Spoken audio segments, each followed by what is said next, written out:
is Michèle at Dasami Bookworm Podcast, welcoming you to another interview in August. Welcome back, Michael. Thank you for having me back. Glad to be And, here. and that's Michael C. Bland, for those who have not listened to the first podcast, award-winning novelist, and very exciting stuff to do with movies and such. And if you want to hear about that, you'll have to go back and listen to part 1. We're continuing with part 2, and the first question I want to ask you goes back to the very beginning. What started you in writing? What started you with stories? Where did it all begin, Michael? I've loved stories my whole life. Growing up, I would take every book I could find, and I think partly why I became a science fiction writer is my father was big into science fiction, and so there was Arthur C. Clarke and Isaac Asimov and Heinlein all over the house. So I devoured those as a kid. Um, and when I was 10 years old, I wrote 3 comic books because I loved comic books and just had this urge to write stories. But it really wasn't until after college. And my first job out of college was in the collections department of a finance company, which included repoing cars. Oh, And you saw me in person, I'm not a very imposing guy. And of course, being sent to some of the rough parts of town where I lived in. And so I that made me kind of go, is this really what I want to do with my life? And what do I want to do with my life? And what do I want when I, am old and in a nursing home or something that looking back on, I want to be proud of. And that's what led me to writing. And I think I mentioned before that my first foray into it was really bad. It was just trying to just I had a story idea and just started to write. Because sure, anyone can write. Well, yeah, anyone can write, but writing well is like anything. It's a skill. It's something that you have to build on and work at and develop over time. So in terms of, I know a lot of this episode, which I'm very happy to do, is advice for other writers, and I can also tell you what not to do. Which which is is one really way, important. yeah, which is the way that I started. Is like, oh, I'll just, after starting to just write randomly this story, which really started getting really bad very quickly. I then also started to, I bought some books on writing, which is a decent way to start, but that's all I did for a while. And and I also had no one really look at what I was writing to give me what's good or what's bad. I mean, yes, I gave it to my parents, but they did the applicable, oh, honey, it's great. Well, that doesn't help you as a writer. That's just them It's going, required.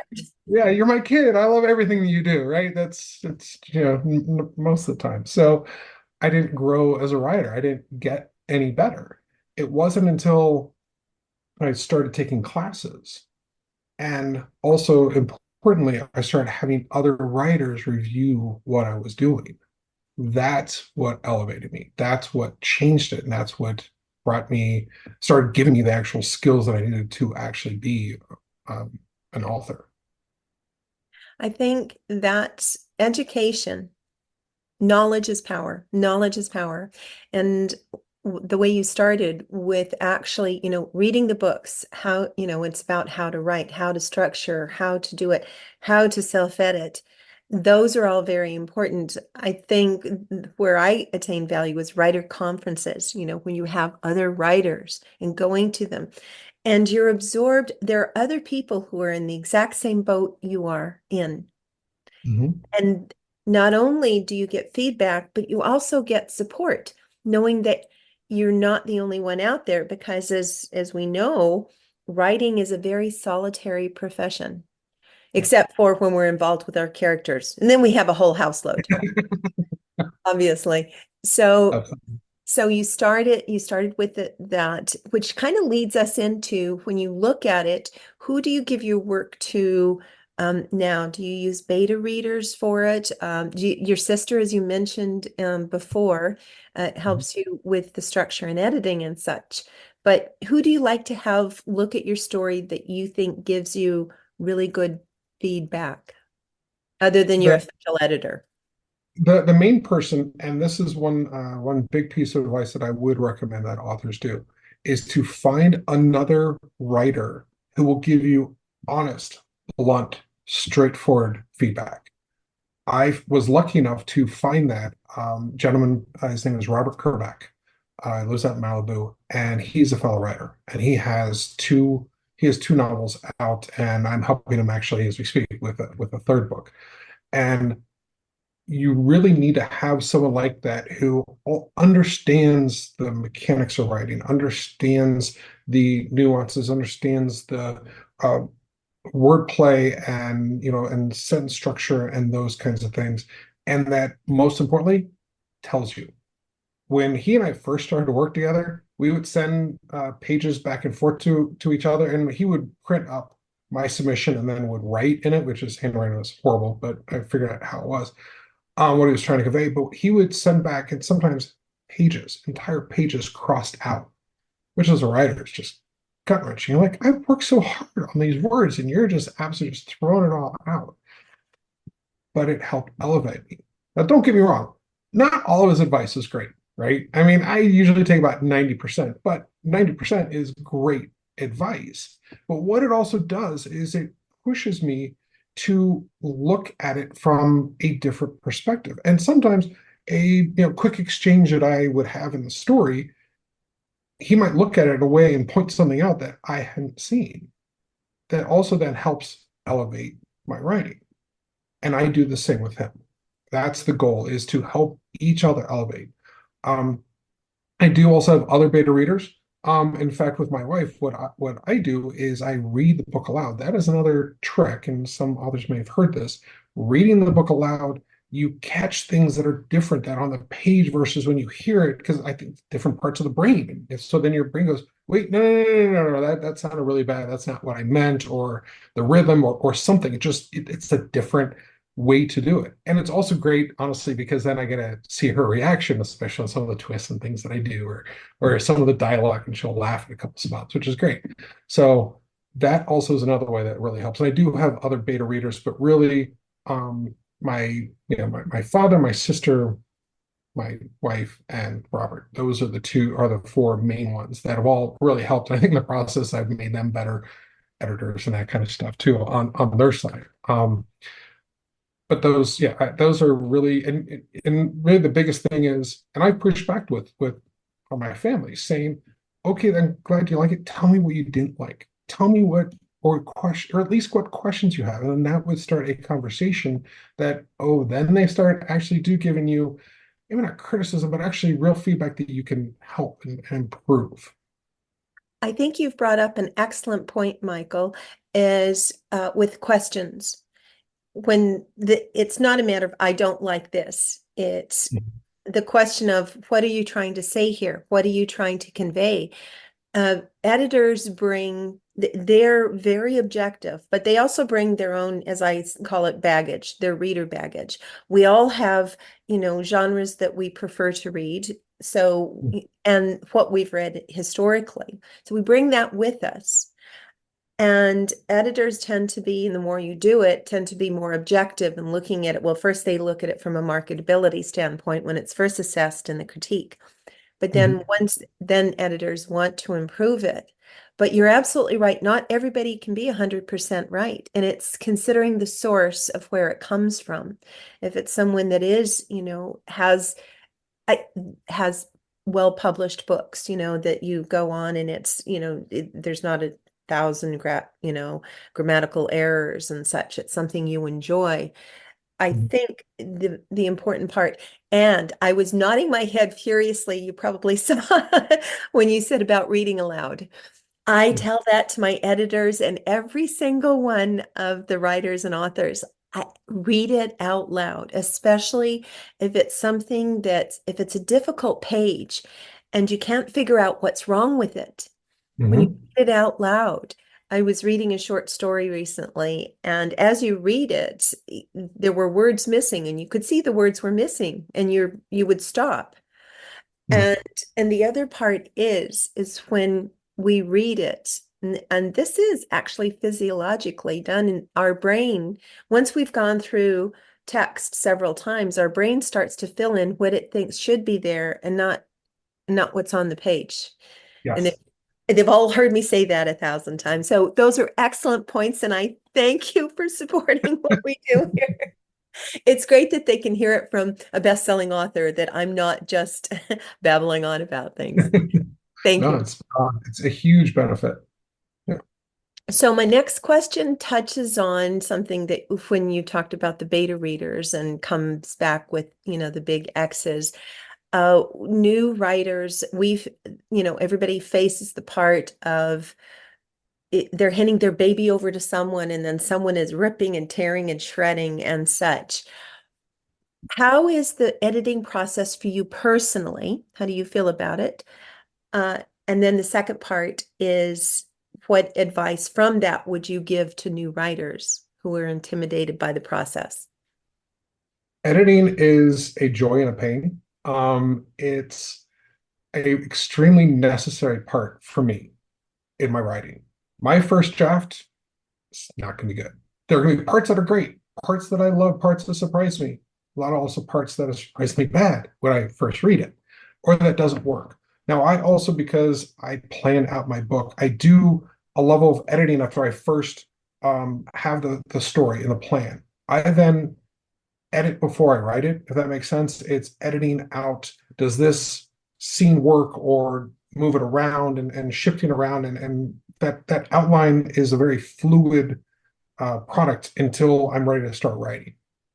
Because for me, I've discovered that it's easier for me to cut a scene when it's still in an outline form. Because once I write it, not only have I put down the heart and I've started to put some of the emotion and the words, and oh, that phrase might be a beautiful phrase, or the way that that scene ended was really, but if it doesn't work for the story, it, even though I know I need to cut it, it's harder. It's a psychological thing.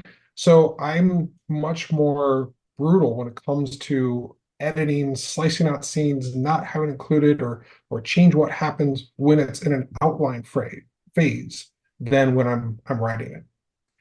Then when it gets to the actual editing, um, I really enjoy it for the most part, even though it can also be painful. But it's the good news is I know it's all part of the process, and it's so needed because it takes, in my mind, a maybe decent into what I hope is a really good novel.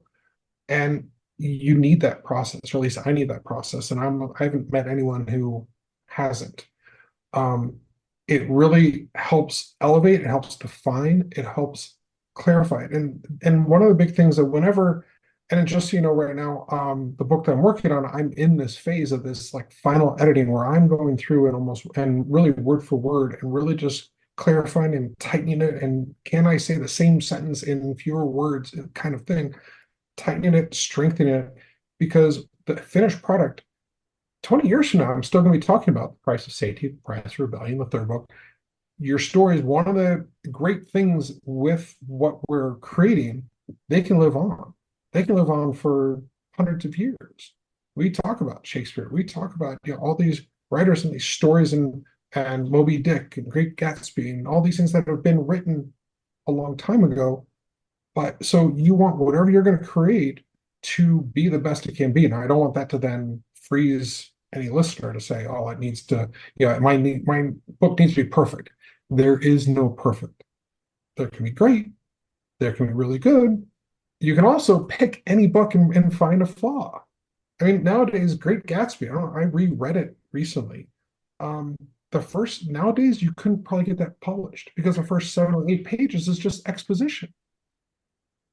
That's not saying it's not a great book. It is a great book, but it's also reflective of that time versus our time. And it's That's nothing to do at all. But right. So it's nothing's gonna be perfect and it's gonna stand perfectly the test of time, but make it the best that you can.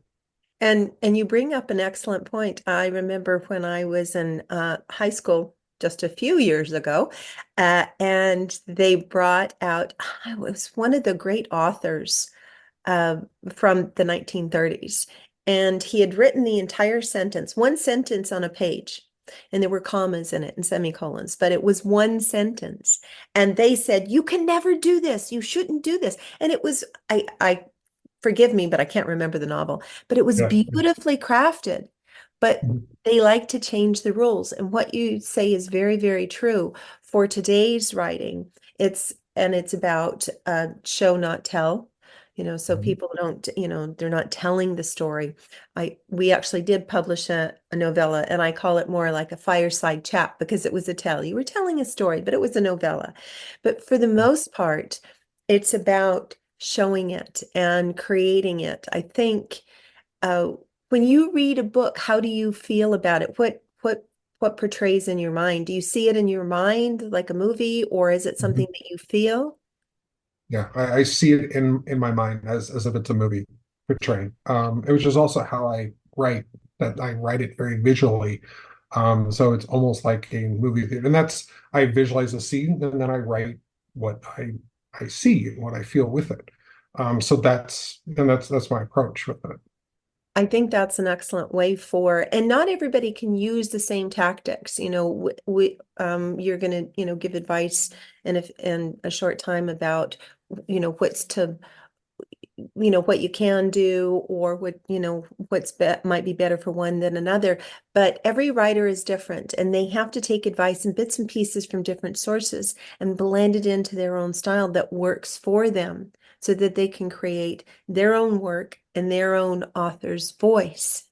Yes. So uh, you've been through, so we talked about when you first started writing and what led you to the part, and you've published your first book.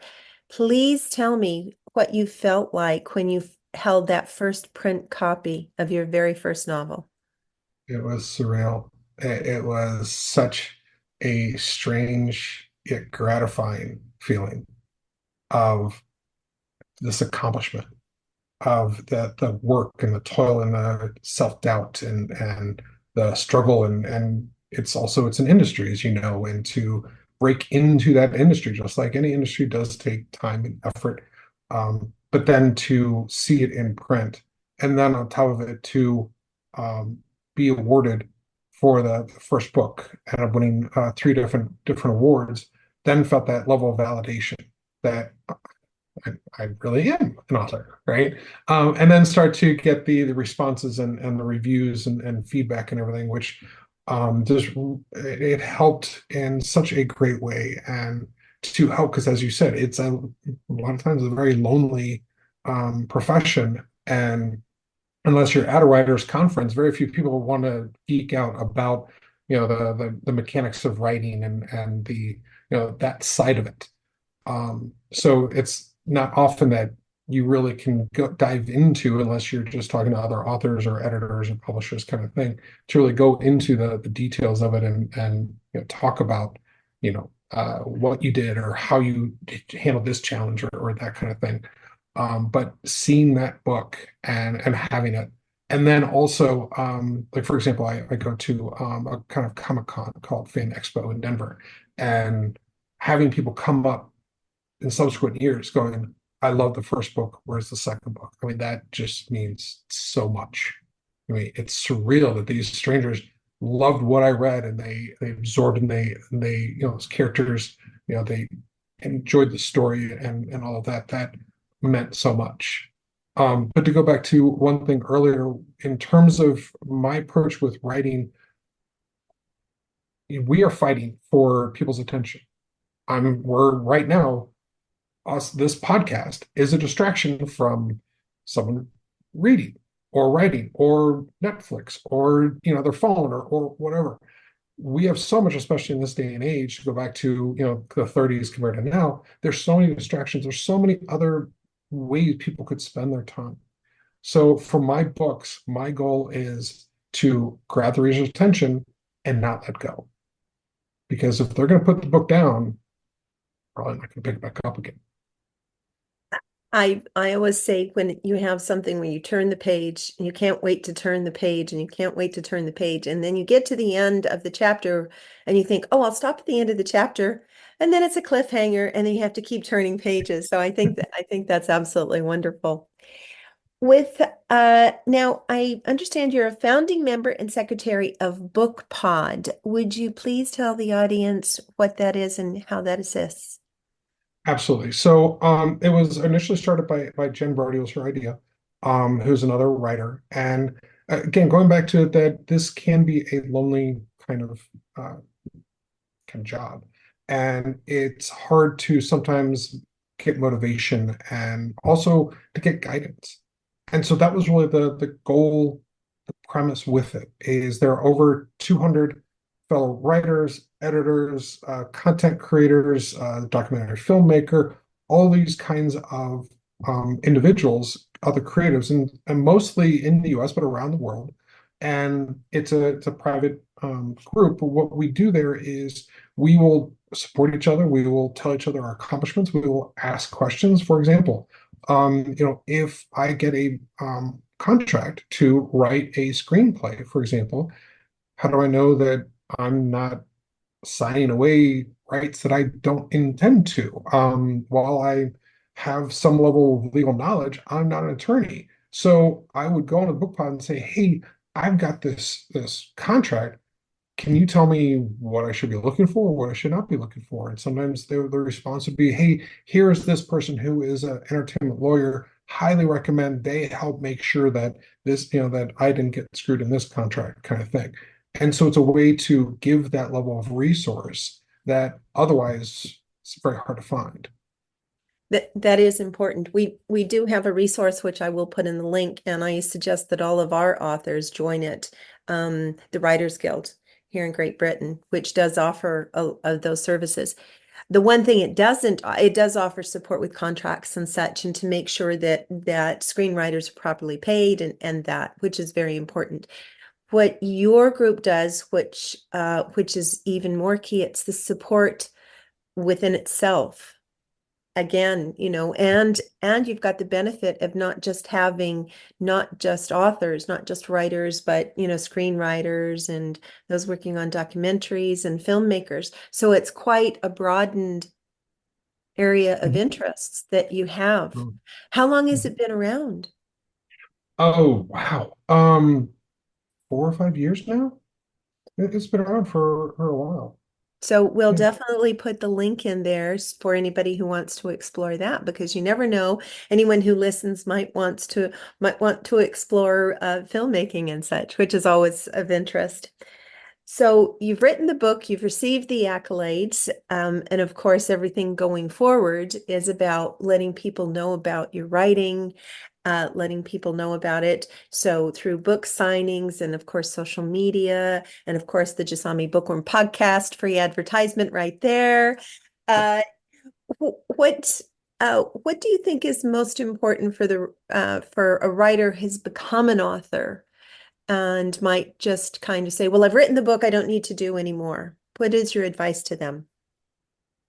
Unfortunately, they're wrong. You need to. One thing with being a writer, it's you wear multiple hats. Not only a writer, not only an editor, not only kind of like a director, as you direct scenes, at least the way that I think of it. You also do marketing. You have to get your name out there. We are unfortunately one of many, many writers out there, and it's very hard for people to find you if they don't know that you exist.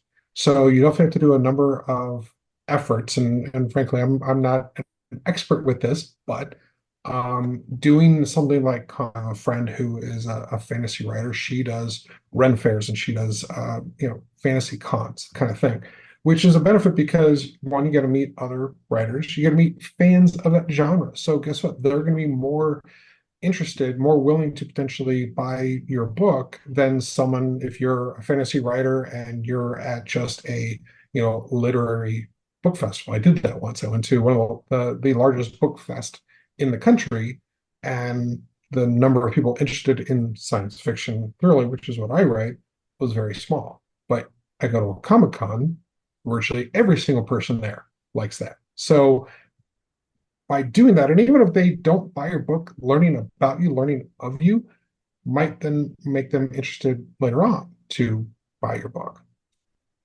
or refer you to someone who is looking for someone in that genre.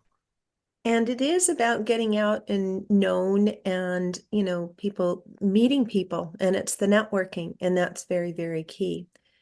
So I know we touched briefly. I'm going to circle back to editing before we go on to our next subject. Uh, if you had to give the top one or two pieces of advice regarding editing to new writers, what would you say is your best advice to them? I know some are precious about, oh, it shouldn't be changed, or they, shouldn't be this. What do you feel is the best advice about their attitude about the editing process? I guess first of all, it depends on what they want out of their writing. Do they just want to write to express, to have it for themselves? Then that's up to them. If they want to have it out into the world, as you kind of said earlier, you're putting your baby out there, be aware that there's going to be feedback and there's going to be responses you may or may not like. One thing that I do is when I'm done with what I think is the book that I'm happy with, I save a copy. But then the other one, the one that I'm going to then try to publish, then I'm brutal. I cut everything, even scenes that might kind of work in the story. Nope, unless it fully serves the story, it's gone. And while in a way that hurts, hey, I have my saved copy that is just for me that I want. So that in a way frees me, and again, it's kind of like a little mental game kind of thing. But what it does is it allows me to go, hey, it's not completely gone because there is a copy that it still has that. So it gives me that freedom to then go through and truly cut it, slice it, move it around, do whatever it needs to be done to make it the best story possible. Excellent. And thank you very much. Once again, you've reiterated what's really important in the process and for new writers. So, in the last episode, we briefly touched on Lawyers Can't Fly, and you were a finalist in your pitch to Columbia Pictures. Do you have the desire to foray to kind of explore screenwriting? Is that something you think you'd like to do? I think at some point, yes. It's a different way of writing, different approach. So it's definitely something that I would be interested in pursuing. But right now, not right this minute. Now if Columbia calls and says, "Hey, we want to put Lawyers Can't Fly. We want to develop that. Do you want to write the screenplay?" Well, then probably. But and if it's just myself, I right now I'm leaning more towards novels, but screenplays, I'm sure it's going to be my future. So, looking towards that future, what do you see in it in the near future? Once your trilogy is complete, what do you see? New characters, new novels, still staying, are you still going to stay in science fiction? And movies are a possibility. Definitely movies are a possibility. As I said, I write very visually, so I think what I write can very easily be adapted into either a Netflix series or movie or that kind of thing. After the third book is done, which it is done, it's just that final edit, that last going through, and I think about another couple months, it'll be ready to go to my publisher. After that, I have a number of story ideas. Actually, I have a ton of story ideas, but don't get me wrong, 99% of them are really not very good. But I need to go through it and figure out what story I want to do next. And actually, how I decided on the price of safety is, like the back of a blurb of a book, the couple paragraph little thing to catch you. I wrote that for about 10 different story ideas I did. And then I gave it to friends and family and said, what sounds most interesting? Oh, That's wow. so I picked, yeah, price of safety one. So, And but it's like we do the same thing. And I know I've at least a couple ideas that have been really continuing to bounce in my head that just keep kind of coming back. So those are definitely going to be two of the ones that I'm going to pursue. But they're mostly sci-fi-ish. So it's definitely going to be in the same kind of genre because that's what I love. But we'll see which one ends up being the one I do next. so for the research, I know research is key, and that's what you'll start with for the next book. Do you have a foundation for the science fiction, or do you think it might be something entirely new that you might go to? I think it might be something entirely new. Trust me, I love the world that I created and the characters, but I want it to be a clean, okay, that was a trilogy, the story's done, it's complete, everything that happens. And then I want to explore some other worlds or time periods or that kind of thing. Is there ever a time you would create a story just around a character? The character would come first rather than the idea. I personally lean a little more towards the idea first, a hook, an interesting um, idea or scenario. And then I usually kind of build from there. I do have some different characters, but so far I haven't had where I wrap it around a character. I'm a little more towards plot driven versus character driven, but Yeah, character is key though.